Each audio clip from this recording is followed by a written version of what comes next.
Banikya Holy Child school. Priya Banikya পুৰস্কাৰ লবলৈ আপনাদেৰ।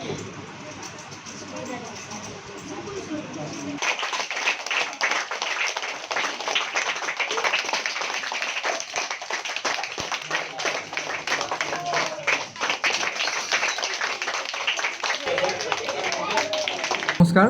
আজি পোনপ্ৰথমে আমি আমাক সাংবাদিক বন্ধুসকলক ধন্যবাদ জ্ঞাপন কৰিছোঁ।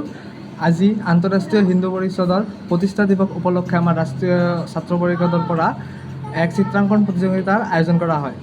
তো আজি তাৰিখ 29/6/2024 তথা 29 জুন 2024। তো আমাৰ আন্তঃৰাষ্ট্ৰীয় হিন্দু পৰিষদৰ প্ৰতিষ্ঠা হৈছিল 24 জুন তাৰিখে।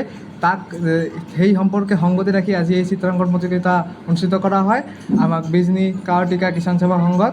তো আজি আমি এই প্ৰতিযোগিতাৰ পৰা আমি এটা মেছেজ দিব বিচাৰোঁ যে আমি কেৱল আনুষ্ঠানিক শিক্ষাই নহয়, আমাৰ কলা শিক্ষা যেনেদৰে গান, নাচ, তাৰপিছত আৰ্ট, চিত্ৰাংকন এইবিলাকৰ জৰিয়তে আমি জীৱনত আগবাঢ়ি যাব পাৰিম।